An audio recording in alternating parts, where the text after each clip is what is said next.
মানিকগঞ্জের ঘিওর উপজেলার শোলধারা বিলে হয়ে গেল একদিনের মাছ ধরা উৎসব। বৃহস্পতিবার সকালে এই উৎসবে অংশ নিয়েছেন শোলধারা সহ এর আশেপাশের গ্রামে প্রায় হাজার খানেক মানুষ। মানিকগঞ্জ প্রতিনিধি মনিরুল ইসলাম মিহিরের তথ্য ও ছবিতে প্রতিবেদন। শত শত মানুষের ভিড়ে মুখর 20 একরের বিশাল এই জলাধার।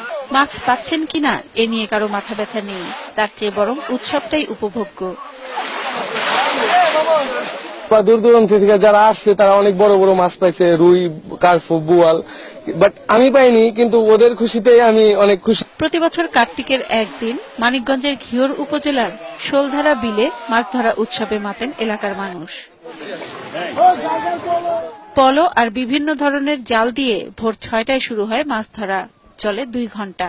প্রত্যন্ত অঞ্চলের অনেক পয়লারা এখানে অংশগ্রহণ করে, এবারও প্রায় 1000-1,500 লোক অংশগ্রহণ করেছে। ধর্মজাল, দোলাজাল, ঝাঁকি জাল ও ফাঁস জালে ধরা পড়ে রুই, বোয়াল, শিং, কই, শোল সহ বিভিন্ন প্রজাতির মাছ।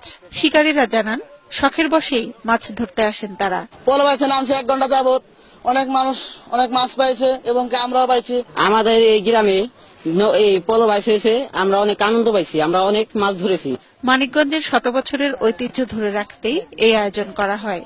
আগামীতে আমরা এর চেয়ে বেশি বড় আকারে আয়োজন করে আরো মানুষকে বেশি আনন্দ দিতে সক্ষম হব বলে আশা করি।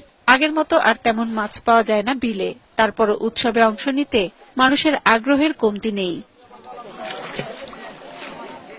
শাহরিমা বৃতি, ৭১।